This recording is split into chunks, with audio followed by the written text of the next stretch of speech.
On today's episode, two's company, three's a nightmare, LB helps loosen you up, and why your cat couldn't make it through the Sopranos. All that and more on today's episode of Bad Advice with Lori Beth Denberg. Help me out, almighty Lori Beth Denberg. Give me the vital information so I get the red thoughts to do, yeah. The church of Lori Beth is in session, and we're reading from the scriptures of vital information. Talking my goddess and my savior, my LBT. Just tell me what's going on with me. Oh, my goddess and my savior, my LBT. Just tell me what's going on with me. The Lori Beth Denberg.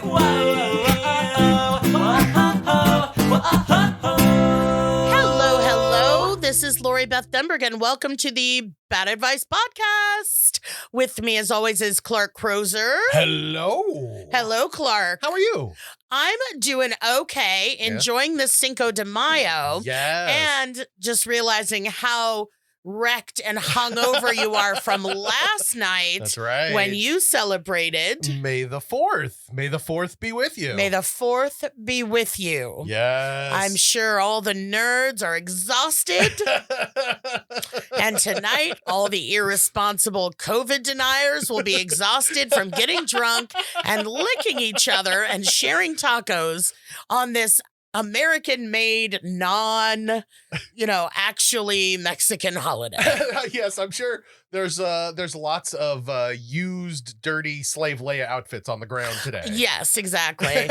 And I'm sure ironic runs on Corona. Yes, Corona Light. You can't find one for love nor money. The lime population has been decimated all over this great land. Yes, I was very excited. This is a big celebration here at this house. My son dressed up. Oh, and what did he dress up as? Well, he didn't dress up as a character. He just had, the Stormtrooper shirt, with Oh, the Stormtrooper gotcha. hat, and the Stormtrooper backpack. Very Everything was kind of nice. themed. But I had a friend whose daughter went out that was kind of like R2-D2 dress with the funky hairstyle. It was really fun. In my normal fashion where I don't get obvious things, Yeah. in my head it was like it was Easter and Passover. And I'm like, it's so great that they lined up this year. May the 4th and Cinco de Mayo. Yeah, it's always that way. It's literally always that day. Yeah. It's like saying, well, Christmas Eve and Christmas Day were so close to this year. Exactly. But again, that was the way my brain loses its brain every That's once in a while. Exactly right. So I am more invested in May the 4th than I've ever been. Yes. Because I haven't talked about it a lot on the show because I don't want this to be a Star Wars podcast. Right. But I continue in my quest Yes. to watch all of Star Wars chronologically. Unbelievable. So I am still in Star Wars The Clone Wars animated series. Right, but you're pretty far now. I'm in the middle of season 5. It Unbelievable. is so good. Right? I really like it. I really have to give it my rapt attention while I watch it. I can't just be doing whatever and Candy Crushing. And now do you understand what I was saying when I was originally told you to do it this way? The characters of young Obi-Wan, Padme, Anakin, you are not really given who those characters are in the movies. Yeah. You really don't see them for who they really are until the cartoon. Yeah, it's so good. Plus, like I was telling Clark, I'm in season 5, episode 9 for any super nerds that are listening. They're like, well, that was the episode in which it's where we're dealing with the younglings who are training to become Padawans, They're to become masters. getting their Kyber crystals. Yes, they're getting their crystals. So it's like, oh, well, this is what Obi-Wan would have done. This is what Yoda would have done, Exactly. So it's like that part's really cool, too, that I'm able to extrapolate back through all the grown Jedis I know. Now, I know that you know generally about Star Wars stuff, not specific, unless it's the stuff that you've already watched. Yes. But you do know about Baby Yoda, right? I do know about Baby Yoda. So Baby Yoda is in The Mandalorian. You haven't gotten there yet. Correct. However, Baby Yoda is 50 years old. Okay. Which means he is at the Jedi Temple with these other younglings. Oh. We just never see him. Mm. But you have to keep in mind that somewhere is a 2-year-old baby Yoda Okay. in that building. That sounds like the cutest thing ever. I mean, Baby Yoda already is the cutest Right, thing. He's the exactly. breakout character of The Mandalorian. It's true. He's entered the zeitgeist hardcore. Yeah, big time. Entered the zeitgeist, I have. Does he talk that way? Because I haven't gotten to The Mandalorian. No, he doesn't really talk. Oh, he's He's a little still squeaky so baby. young that he's still squeaky baby. Gotcha. Which means that if he was 2, even if he was 2, 3, 5 years old, he would be acting like an infant, like a newborn, Oh. because their lifespan is so long. Oh, Baby Yoda was once infant Yoda. Zygote Yoda, Yeah. we get to. Exactly. Tadpole Yoda. Exactly. I love it. So, yes, I'm yeah. super excited about We've that. been celebrating that, but there's also something else to celebrate that I'm really looking forward to. And you know What? what that is? A new contest on Instagram. Oh, yeah. Yeah, we are doing a contest on Instagram for this show. Yes. We are reaching out to all of our fans, all of our listeners. If you go and follow us on Instagram, we're trying to get up to 3,000 followers. I believe we're at about 1,500 now. And we're 16, 7, something 16, like that. 17, somewhere in that. We're going to try and double it, Mhm. get to 3,000. And once we get to 3,000, you're going to do something special, right? Yes, I'm going to pick a follower at random Yeah. and do a Zoom call with them. Wow. Hang out and get to know them. And So this is like this is beyond Cameo, because in Cameo you can request a message from you, but Yeah. you're not getting a conversation with you. no, I want to meet. This is like a full conversation. We're going to meet. We're going to digitally meet, as we have met most of the people we met this last year. Exactly. Yeah, I mean, I do love talking to fans. It sounds weird to say that. When fans do come up to me, they wouldn't come up to me if they weren't fans, because they Right. wouldn't know who the hell I was. True. But I do love talking to you guys, and you ask me questions and then I ask you questions, and you're like, I didn't think you would care about that. But so that is, we're gonna pick a random follower at randomish. Yep. I'll have to figure out how to do that. I guess I could just scroll and point. Yeah, true. To do, like a Zoom call with and get Okay. to know you and thank you for listening to the show and answer whatever questions you have. You can take screenshot of us. Nice. And say, here we were together ish. But that reminds me of something else. Yeah.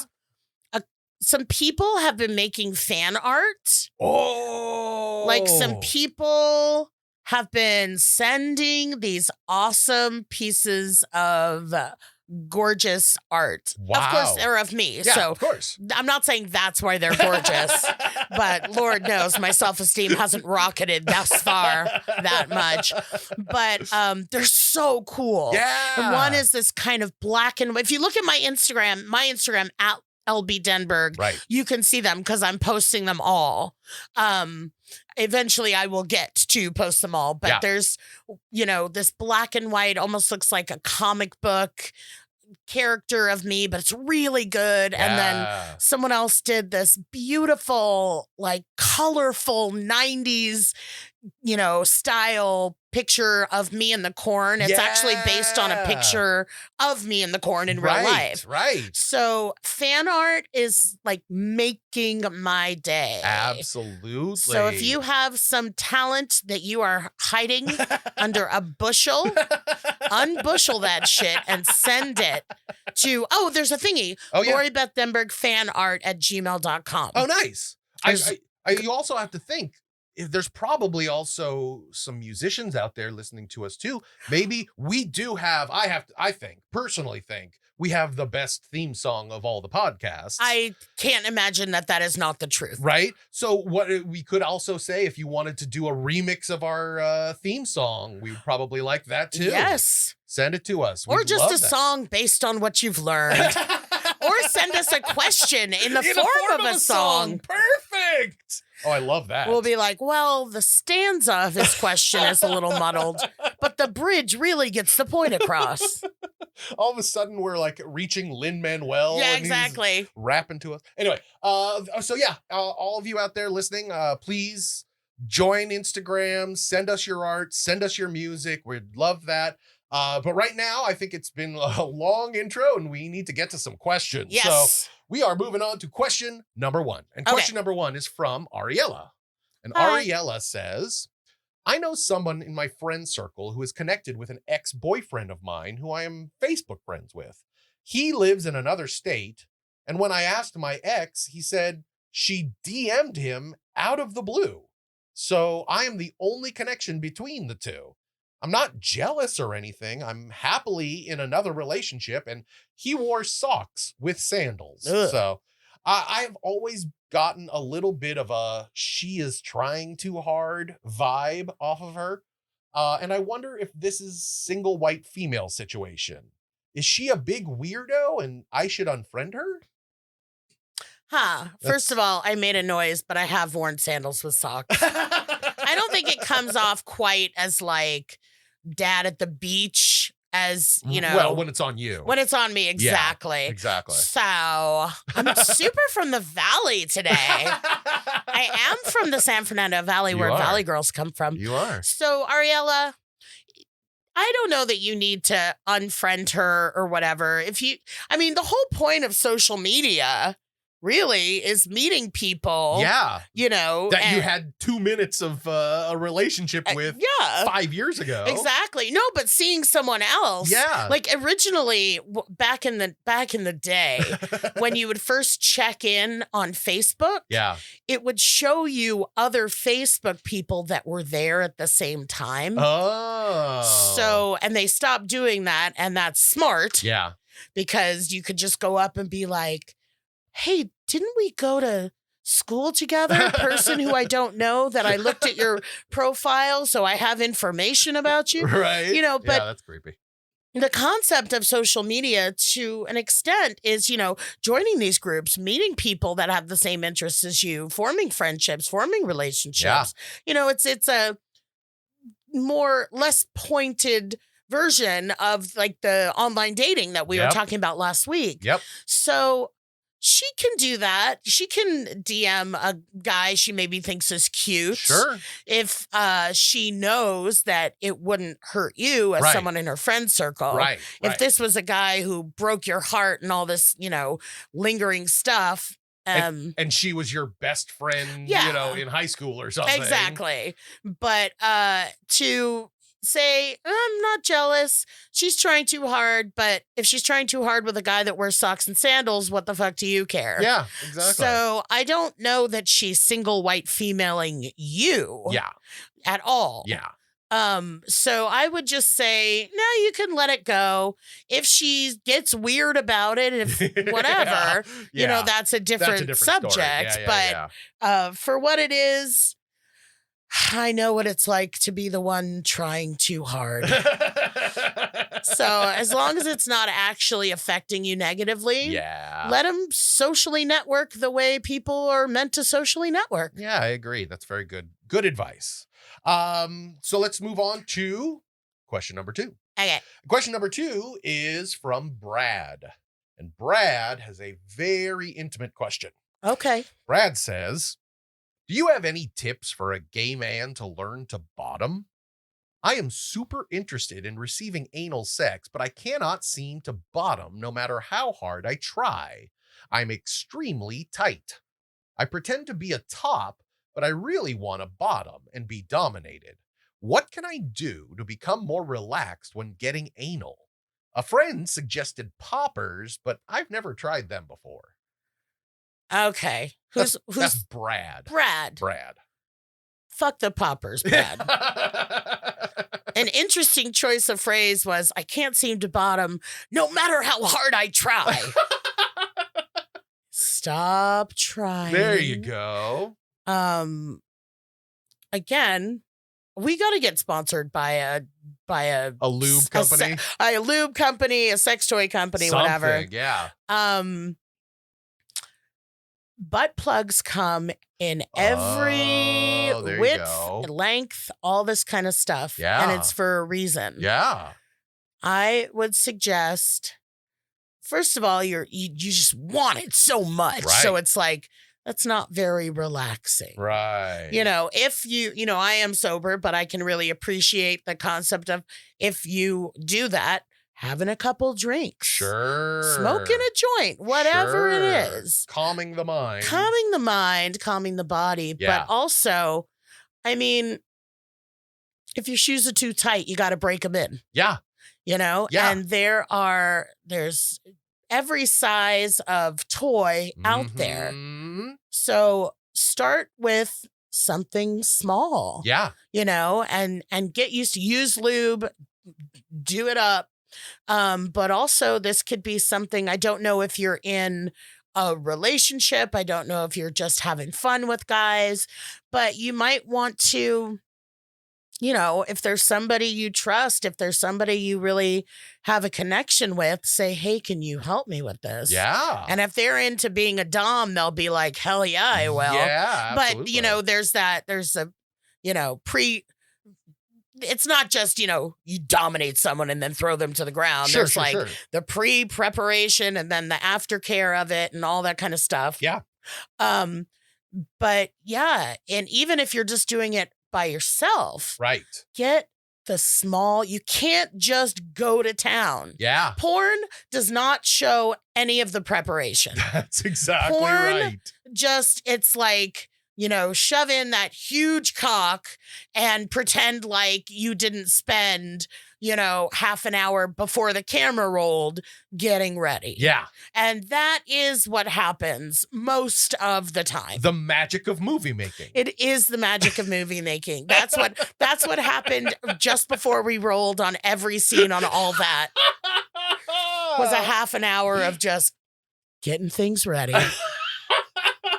Yeah, Brad, I'm going to give you the same advice that I give my 6-year-old son on gaming. Okay. Which is practice and patience. Ah, yes. Practice and patience. Yeah. With those two, and again, Lori Beth, that's absolutely 100% right. I think the toy suggestion is a very good suggestion. Mm-hmm. That's a perfect way to practice, right? Yes.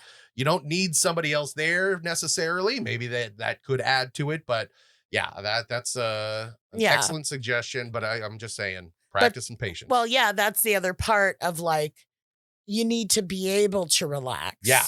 And this could take days, weeks. You could be a slow learner, so to speak. You start with the little. Yeah. You start with the pinky. Yeah. And the fist is not, take it one digit at a time. That's what they say in the recovery community. One digit at a time. If I'm on day one of the pinky and I'm thinking about the fist, I'm not enjoying the pinky. Exactly. So start small, relax. Such good advice, and Brad. Poppers, enjoy the pinky. Yeah, poppers, just forget it. That's a whole. Yeah, you don't need to go that far. It doesn't it's bleh. Yeah, I agree. So hopefully that helps, Brad. Let us Please know how let it goes. us know how it goes. Honestly, of all the ones, I really want my advice to help here. Every week we get more. It's like when a woman is giving birth and we're 14 millimeters dilated. Yes, exactly. Every week we get a new. Okay. Anyway, let's move on to question number 3. And question number 3 is from somebody named Veronica. Oh, I like that name. Yeah. And Veronica says, one of my best friends is a boyfriend girl. In the decade I've known her, she's never been single. She will regularly bring the boy du jour along when we hang out without giving me any kind of heads up. I love her to pieces, and so over the years, I have come to just accept this about her. However, I cannot stand her new boyfriend. He is very, very nice, and I hate him. There's just something off about him. Plus, he's a notorious mansplainer. The last time I got stuck hanging out with him, he spent the entire afternoon explaining my career to me. And no, he did not have any clue what he was talking about. I have tried to gently explain to her several times now, that I don't enjoy spending time with him, and that at the very least, I'd like a heads up rather than an ambush. But she just isn't hearing me. She's one of my closest friends, and I don't want to lose her, but I cannot be around this guy, and I'm sick of my boundaries being ignored. What do I do? Veronica. Nothing's worse than having to spend time with someone you do not like. Yeah. And you're all, he's a wonderful guy. I just don't like him. He mansplains, and this is like, he's not a wonderful guy then. I appreciate you being nice. And I think the problem might be you're being too nice. Yeah. You know, you've gently explained to her, it isn't just about this guy. Yeah. Part of what I hear is, am I not important enough to you that you want to spend time with me alone? Right. Or are you from my point of view of a friend like that, like, are you unable to spend 5 minutes away from a man? Right. And if not, why? Yeah. And you say you love her dearly. So that's kind of where I might go with it is I really want to spend time with you alone. Our friendship is important to me and you're important to me, but it's always about the guy with you. Yeah. And that's annoying. And you can, you know, at that point, if she doesn't, you know, like, oh, well, no, we just got to be together and this and that. You're like, well, then don't come over. Yeah. Because I don't fucking need this douche on my couch. Oh. You know, and you say she's a boyfriend girl. She's never been without a boyfriend. Yeah. So it doesn't really sound like any of them were the one. Right. You know, and as a friend, sometimes you do say, yeah, this guy's bullshit. Yeah. You know? And absolutely. when your boundaries are being, you know, you say that, you know, your boundaries are not being respected. Mm-hmm. You've gently talked to her about it. You've said, oh, can you call? She hasn't done that. If you set a real boundary, like, let's hang out Wednesday, come alone. Right. Like you're picking up a ransom. Right. Come alone, no police. And she breaks that, there's got to be consequences. Yeah, absolutely. I feel like there's also a way to do this where if you're setting up the get together, you know, it's hard right now because of how the world is, but there would be a time when you would actually buy tickets for things. Yes. And in that world, you know, you could just buy 2 tickets for something and say, hey, I have an extra ticket for something. You should come with me. Yeah. And that way you're kind of guaranteeing yourself only her. Alone time, yeah. Maybe that's something that you could also think about is just completely taking over the scheduling and whatever the point of your get together is. Take charge of that. Yeah. And then maybe you can say, okay, I'm going to pick you up at, you know, such and such time. And I'm taking you to a special place for you, like making sure that she understands this isn't a big get together. I just need you on Tuesday night or whatever, Friday night, whatever it is. And we're for the Alameda Elementary School production of Cirque du Soleil. It's you and me, friendo.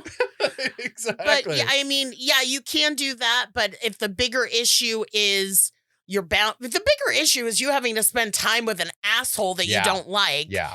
And your friend is subjecting you to that, even knowing, and that's the other thing. I don't know if she knows how you feel about him. Mm-hmm. You know, you said, oh, I've gently asked her to just not ambush me at least. It's like, you could, if you wanted to lay down your boundaries, say, I want just you to come over. I want it to be the two of us. Yeah. And if she says, why?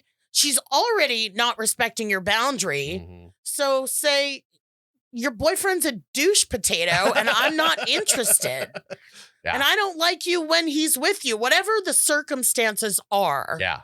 You know, you might just have to lay it out. Can I come up with one other alternate idea for Veronica? I will allow it. 3 words. Sabotage their relationship. Oh. Right. All right.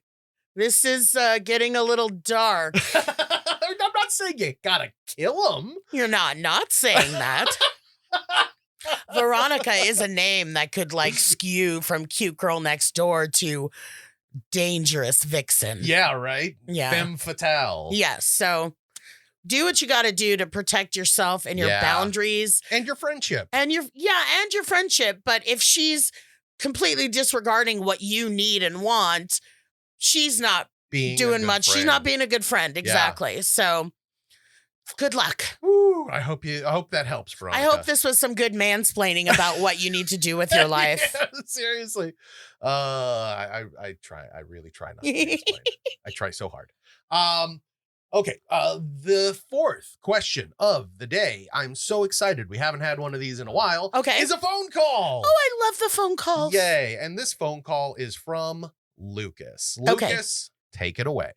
Hi, Lori Beth. My name is Lucas, and I am from Missouri, but I was born in California.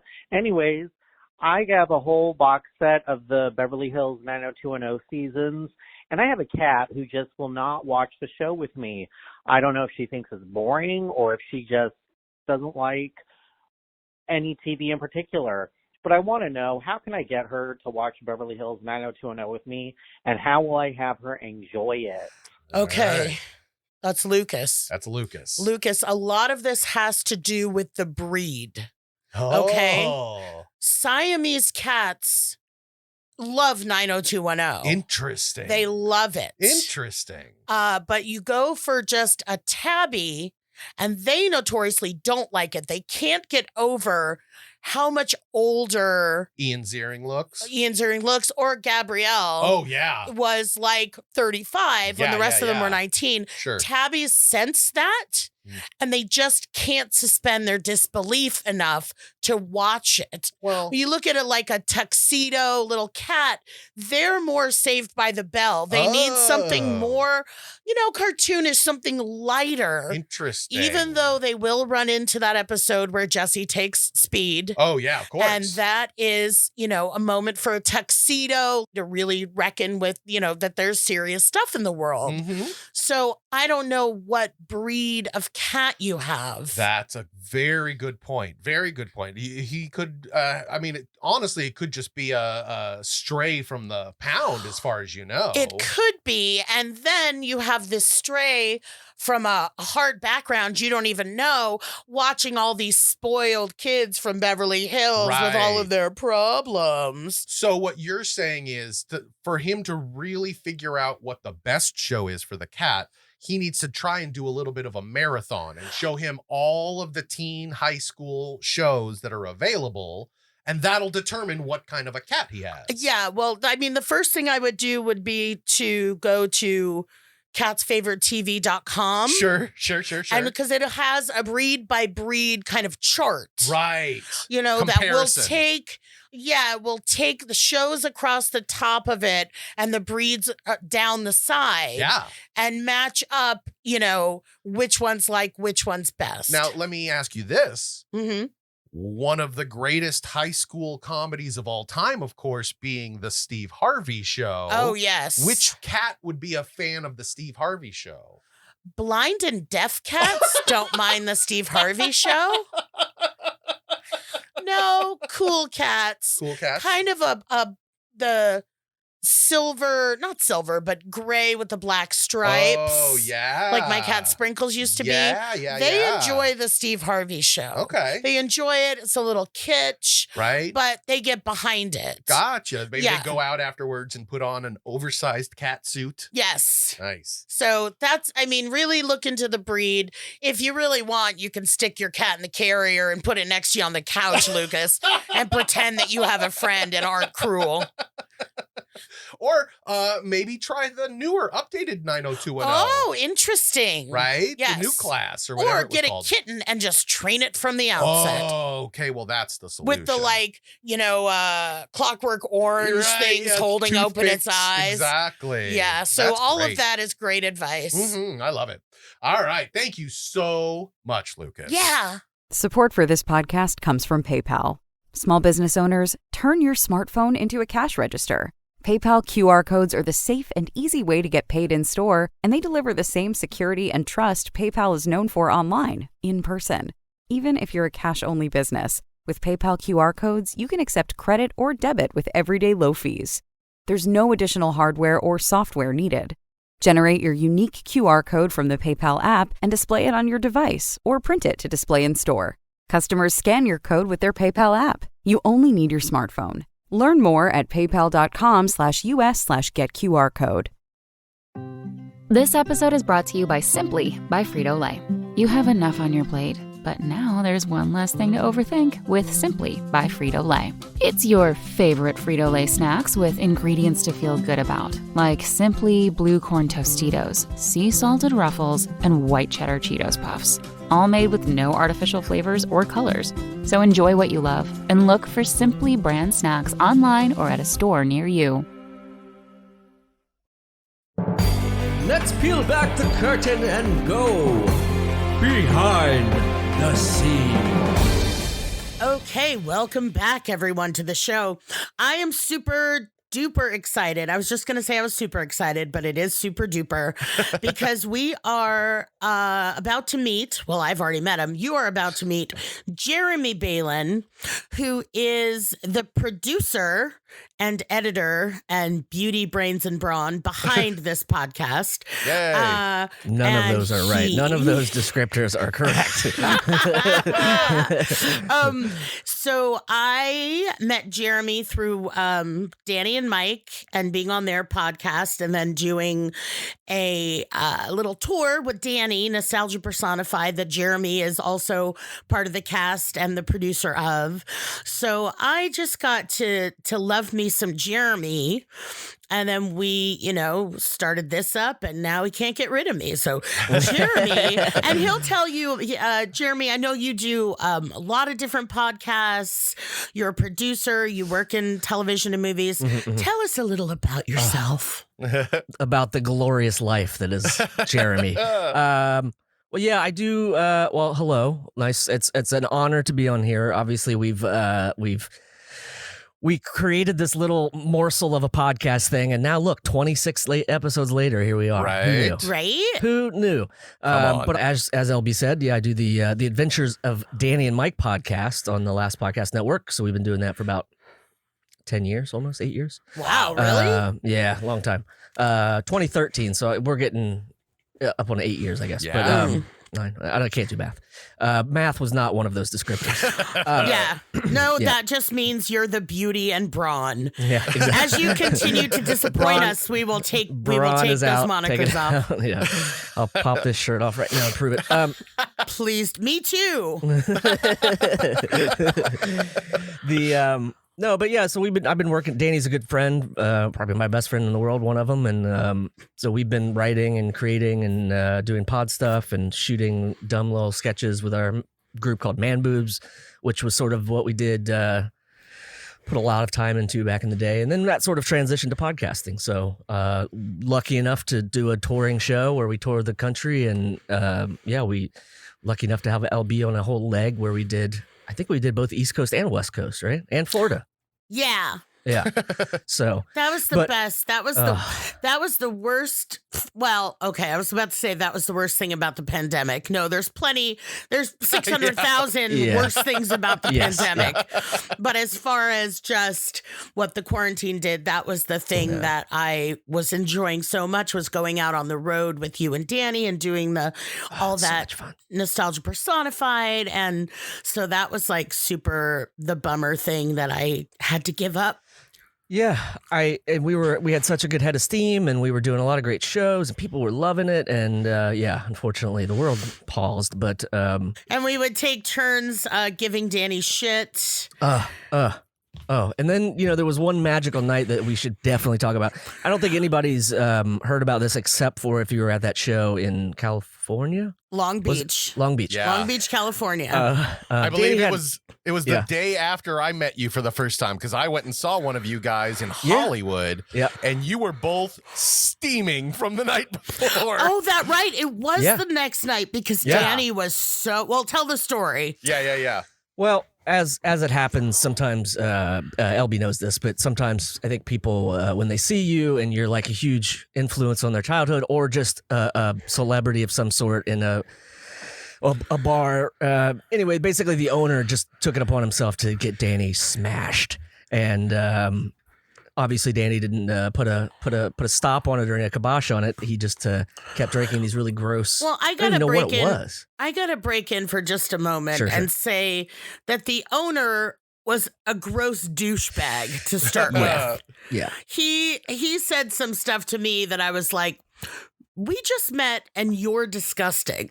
And that takes a lot Yes. because I go pretty far. It Yeah. takes a lot to offend me. And part of it was just like, he was like, I mean, honestly, I don't drink. I'm sober. Mm-hmm. So we would go to all these breweries and stuff. And he's like, what can I get you to drink? And I'm like, I would love a Diet Coke with some cherries if you have them.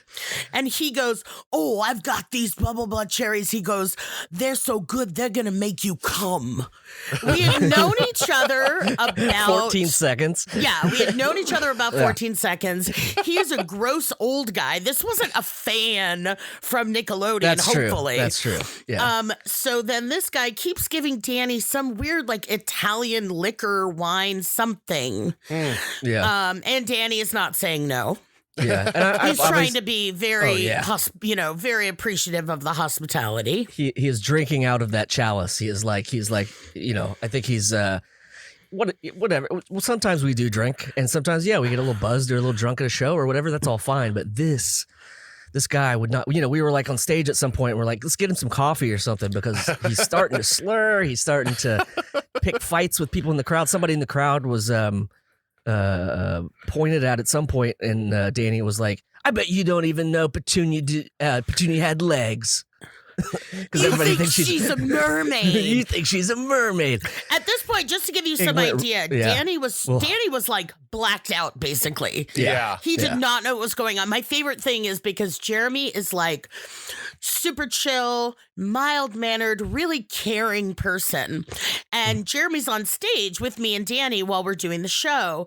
And Danny keeps just like dropping his mic, like for effect, not because he was like, I'm dropping it, I'm drunk. Right. And then like the second or third time, Jeremy walks over, he picks it up, and not into the mic, but he goes to Danny, stop dropping the fucking mic. Like you just got all like super scary. And I was like, ooh, that's a little attractive.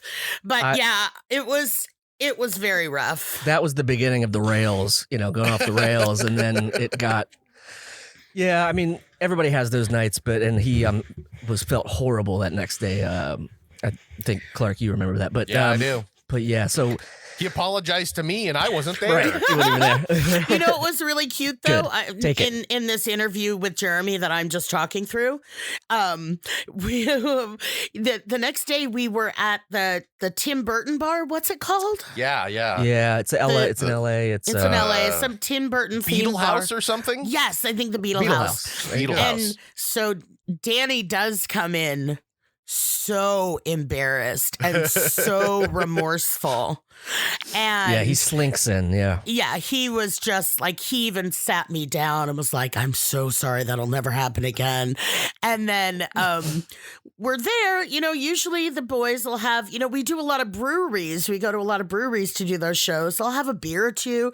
And Danny's just walking around really sad. And I go, like an hour later, I go, Danny, do you want a beer? And he looked at me like, yes. Like a puppy dog that had pissed in the kitchen or something. Like he was not going to drink, which he did the right thing. But I was like, you can have a beer. It's okay. Because I'm the best babysitter ever. Well, I mean, it's true because I don't know. Everybody's different when they're kind of blacked out drunk, but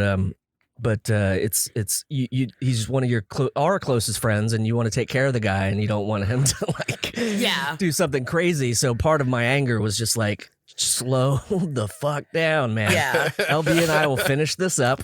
We'll do the show. There's like 10 minutes left. I mean, he got belligerent, and then we sort of.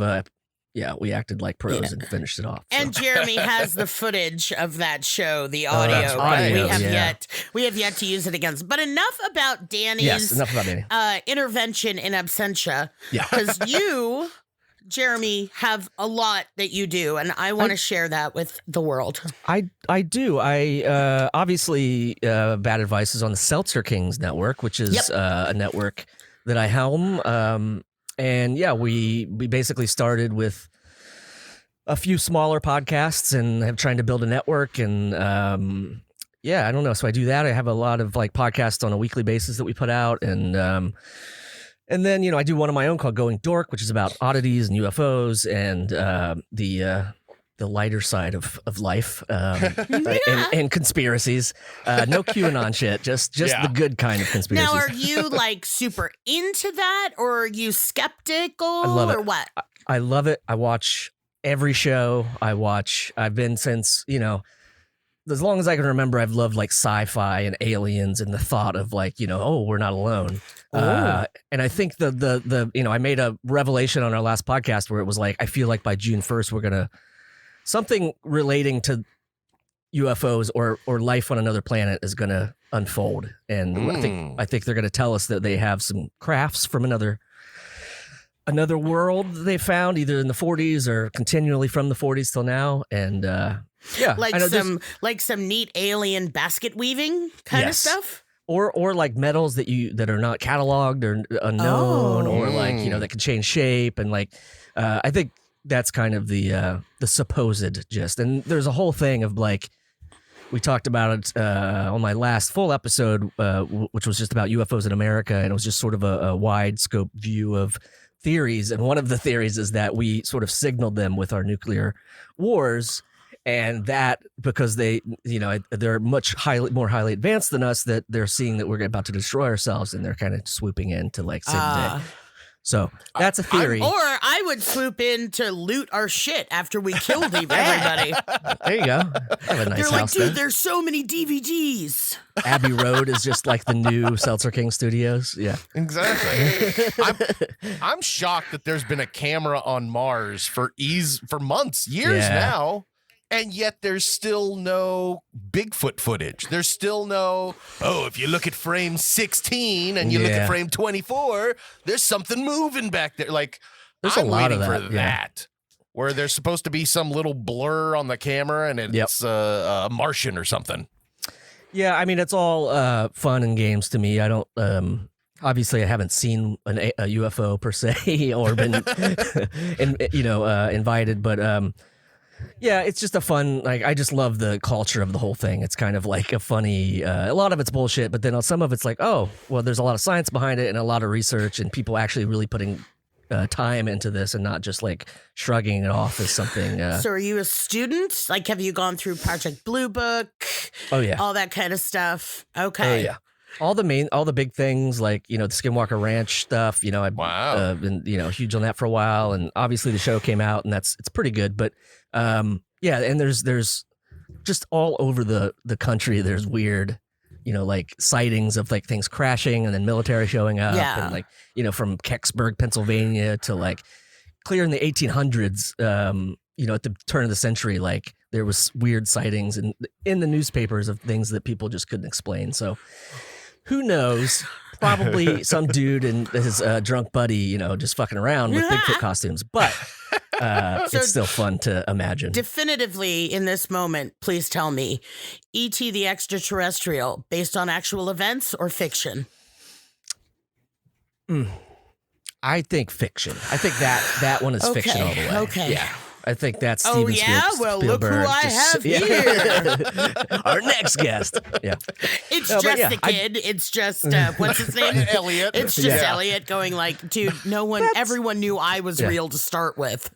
That's Clark's dog So that's Going Dork. That is your... Yeah. That is my the solo, starring Jeremy Balon. But you also keep a bunch of other podcasts afloat. Yeah, I do. The Bradshaw Boys, I produced that and co-created it, and it has just went to crazy levels that we never thought.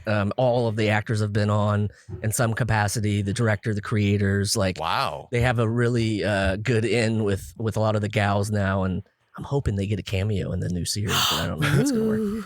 Yeah, as like Bagel Boys or something, you know what I mean? They like, dress up, they get dressed weird, up like Kim Cattrall, and they just each take a turn playing Samantha. Yep. But like one on top of the other, like a kid that's trying to sneak into a movie theater style, right? Yeah, red wig. Yep. Red wig.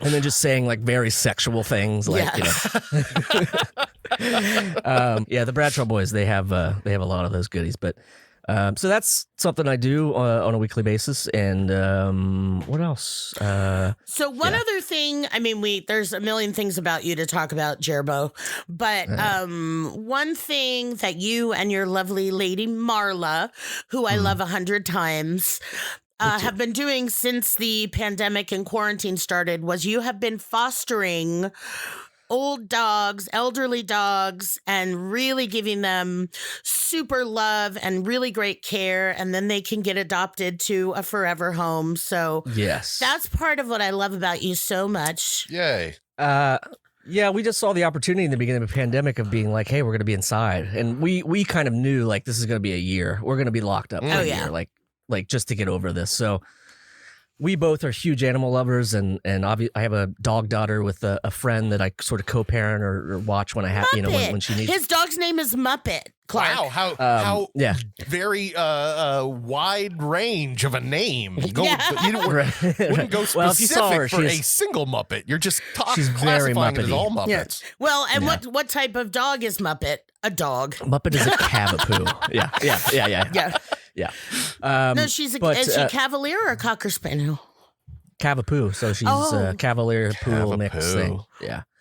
Made in a lab, I think. But we love her nonetheless.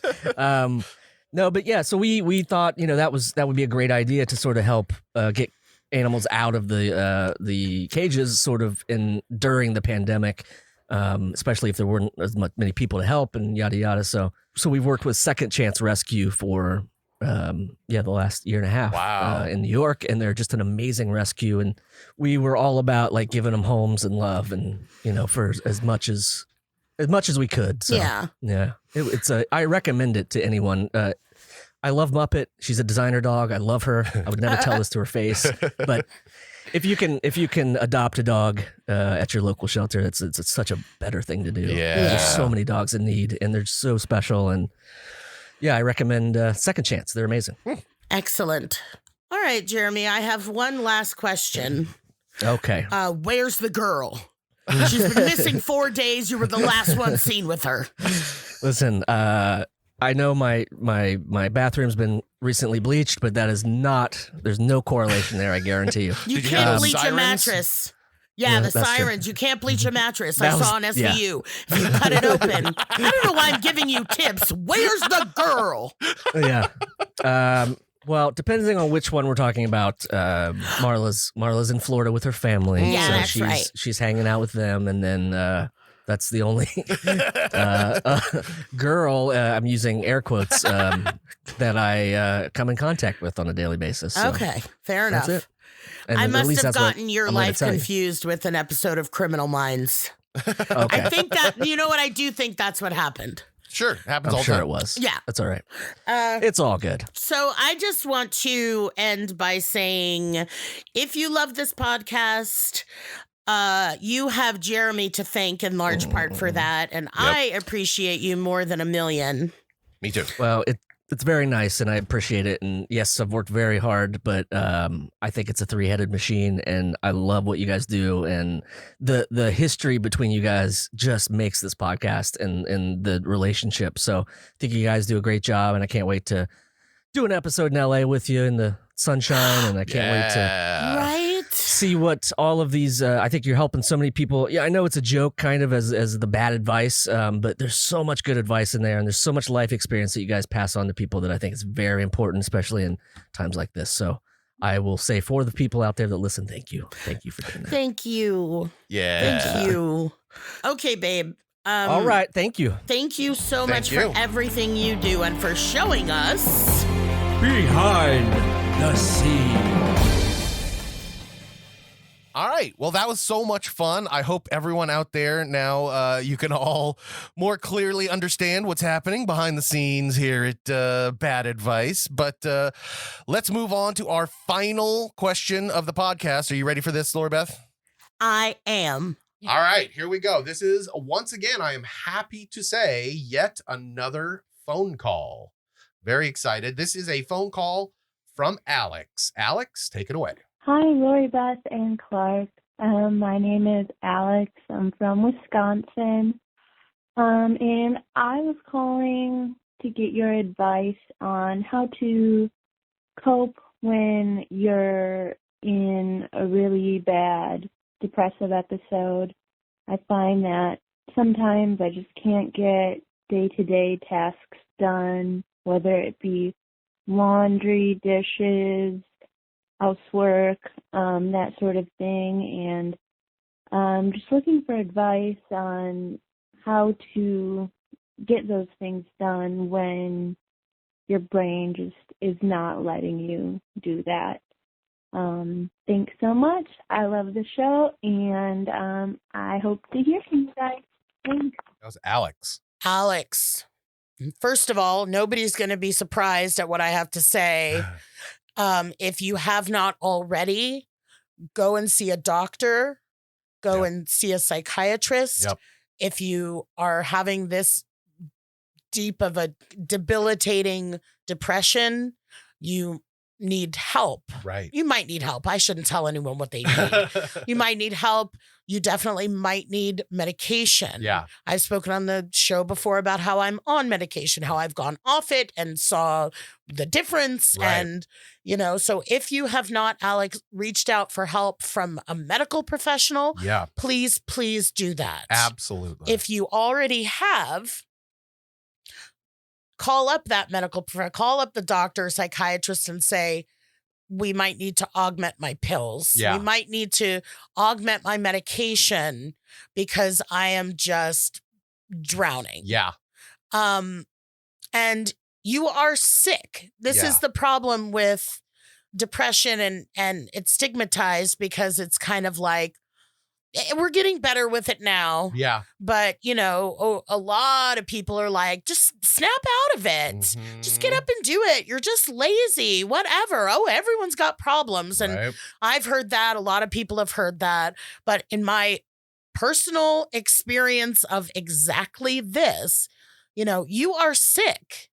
It's the same as if you broke 5 ribs and were in bed saying, I can't get up and That's vacuum. exactly right. Except for some reason, this society that we're in forces some kind of guilt trip, or you feel weird about it when it's mental health. Exactly. Well, there's the stigma. There's the, I don't want anyone to know. Yeah. Then there's putting on the happy face, which is exhausting. Yeah. But you're sick and Yeah.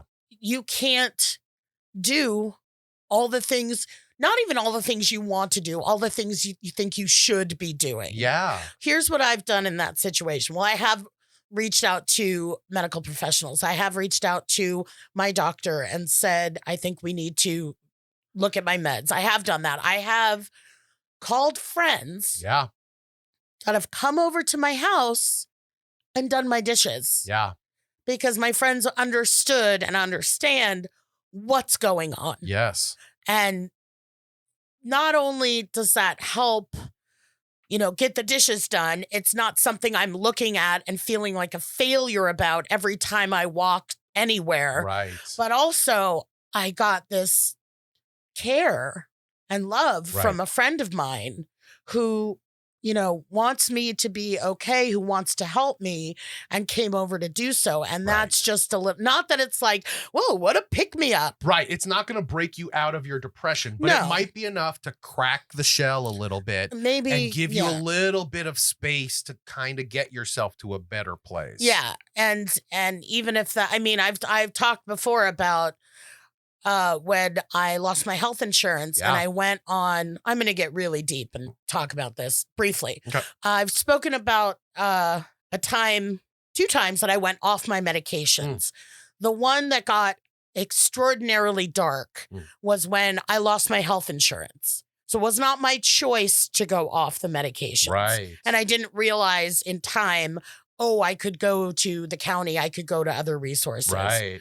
I was so bottomed out. It was so dark that I could only get from my bed to the couch. And I've said before that I watched Dickie Roberts' Child Star Yeah. over and over and over and over and over again with the commentary. But what I was thinking about during that I honestly can't believe I'm going to talk about this.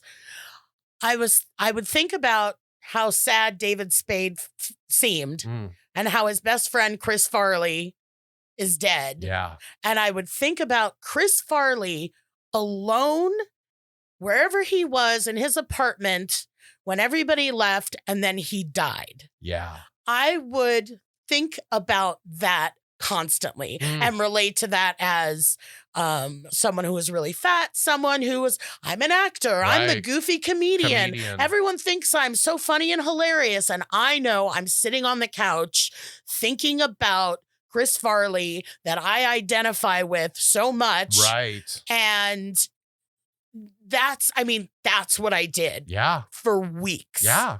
That's where I went to. Oof. And got out of that when I did call somebody, came over and cleaned my kitchen for me and helped me understand that I could reach out to other resources to get help. Like I have been where you are, Alex, and I'm out of it.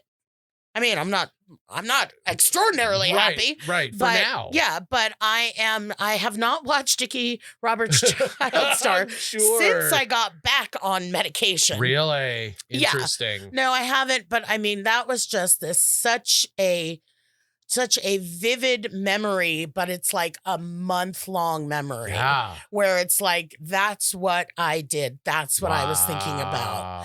And you got to feel like too, even Chris Farley was probably in his living room at some point, kind of doing the same thing about Belushi. Yeah. Perhaps. Yeah. And it's just, it just was it's a very strange thing to come back to and go like, this is an anecdote. Yeah. But that seriously is where I was. Yeah. And that did not leave me because I was so deep in it. Yeah. Of course I wasn't getting up and scrubbing the toilet. Of course I wasn't doing anything. Nothing mattered. Exactly. Nothing matters when you're in that state. Yeah.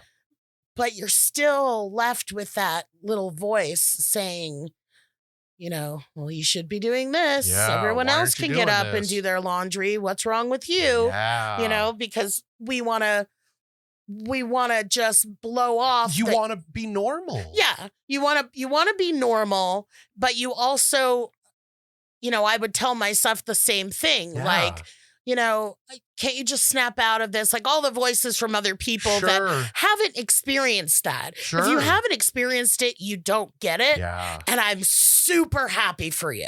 Yeah. I'm super happy for anyone who doesn't know what that's like. Yeah. But it hurts and it makes things so much worse when someone without that experience gives you a pep talk. And good Lord, how hard is it to ask for help when you're in that state? Yeah. How hard was it to ask your friend to come over and wash your dishes? It was very hard because I'm embarrassed as yeah, shit you don't want about anyone to see you. about how filthy, and I mean, not only not see me, but like my apartment was stacked with trash and takeout containers, and I wasn't making bacon and eggs in the morning. You weren't cooking. It was just, and I think I was still using at that point. Oh, I definitely was still using at that point because this was at the drug den. Yeah. But Alex, you're sick. Yeah. And you're not able to get up and do the things that you think you should.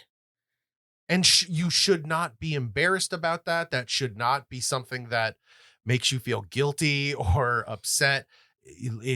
That's how depression fucking takes over your brain. Yeah, it does. And it so really does. The laundry, just to put a little levity into this, just like we told Brad. Yeah. That when you're starting with the pinky, you don't think about the fist. Yeah. You're starting with trying to make a phone call. Right.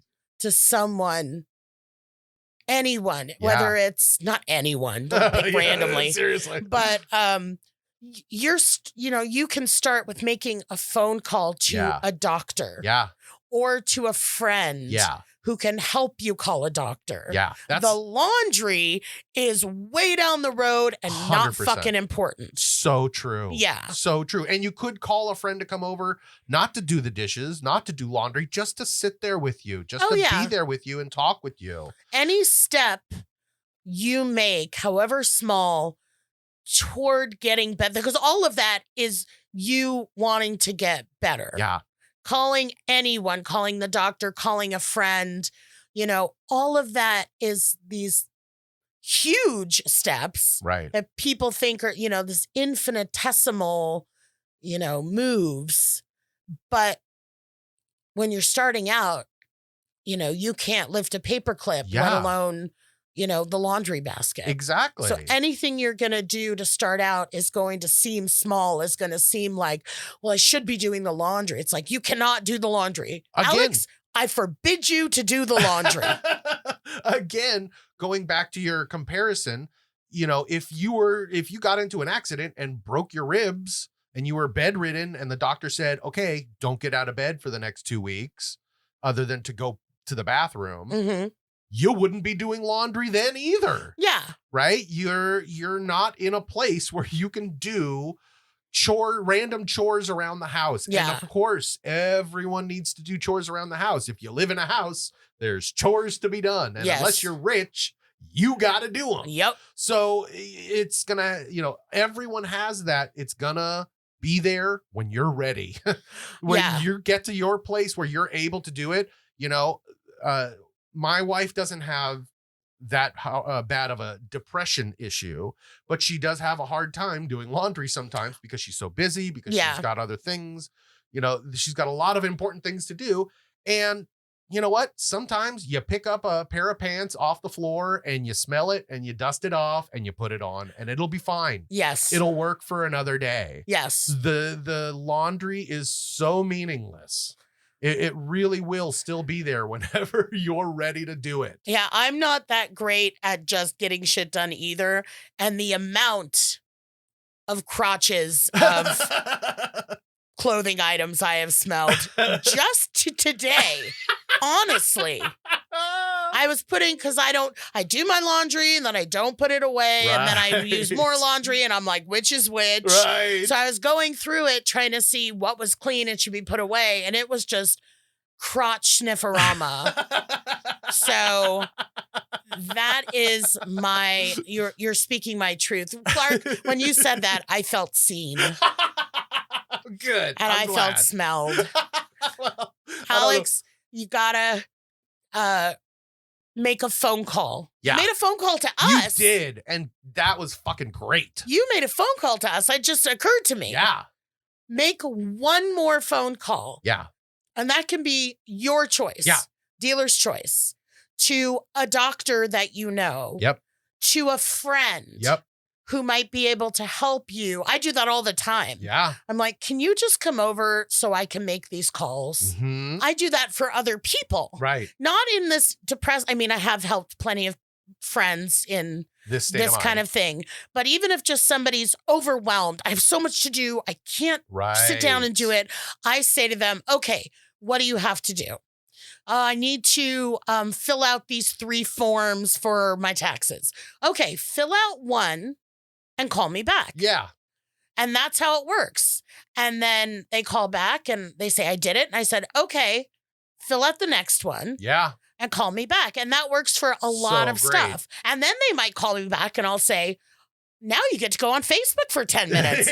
You get to throw in a little reward. Exactly. So if you have anyone in your life that can even show up for you yeah. on the phone, Yeah.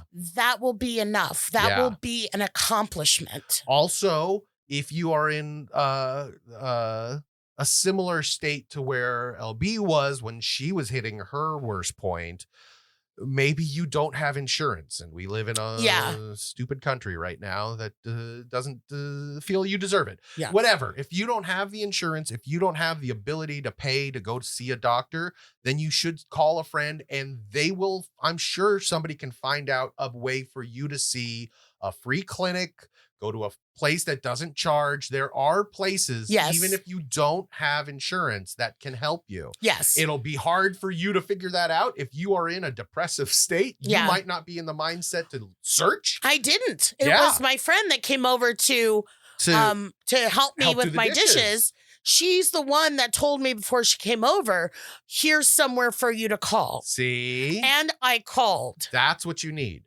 You need that friend Yeah. that'll come and help you figure out exactly how to get medication. Yeah.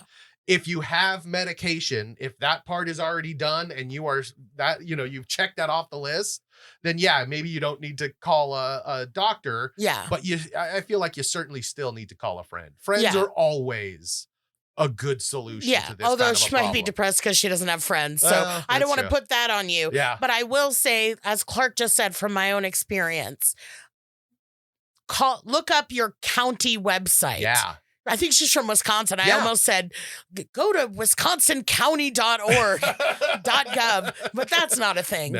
No. Wherever you live, look up your actual city's website, Yeah. county's website. Yeah. You should find resources. There are programs for people just like you. Yeah. And that seems like an impossible task when you're where you're at Yeah. and where I was. Yeah. But if you're picking up the phone to call us to share this with us Yeah. and ask for help, then you're fighting. Exactly. You are fighting. You're ready. And so make that one other phone call, and that's all you have to do for now. Yep. Okay. I agree. That was very good advice. I hope so. Do good, baby. Do great. I am actually very excited because I want to say this is our 26th episode, Oh, yeah. right? This is now officially, there's 52 weeks in a year. 26 is half of 52. Oh. So we have hit half of a year here. It's our and 6-month anniversary? I want to celebrate because you know what we just did? What? We just went through an entire episode without really talking about COVID or masks. Wow. Right? Excellent. Look at that. Looking back, I should have said something to Brad, but that's okay. But that is amazing. 6 months. We finally got one. Yeah. All right. Well, it'll be a toss up. Are they going to talk about sex toys, or is she going to mention COVID? It's one or the other. We'll see. Well, I hope you had a great time today. If you guys have any questions out there, please send it to us. We would love to see any questions. Or if you, again, we're still looking for some really good choices that you need to make. If you have to make a choice between two things, let us know. We'll help you make it. Send us all your questions to AskLoriBeth.com, or you can follow us on all the socials at AskLoriBeth, or you can leave a message with your name and where you're from at 1-855-336-2374. That's 1-855-DENBERG, 1-855-DENBERG. Yes, and you can find me at LB Denberg on Instagram, at Lori Beth Denberg on Twitter, and there is the Lori Beth Denberg fan page, Yes. which has a great community on Facebook. Absolutely. Hashtag 1 million hugs. Yep. Spread the word. I will be working harder than just saying hashtag 1 million hugs at the end of each episode on making that a more visible reality. goal. Yeah.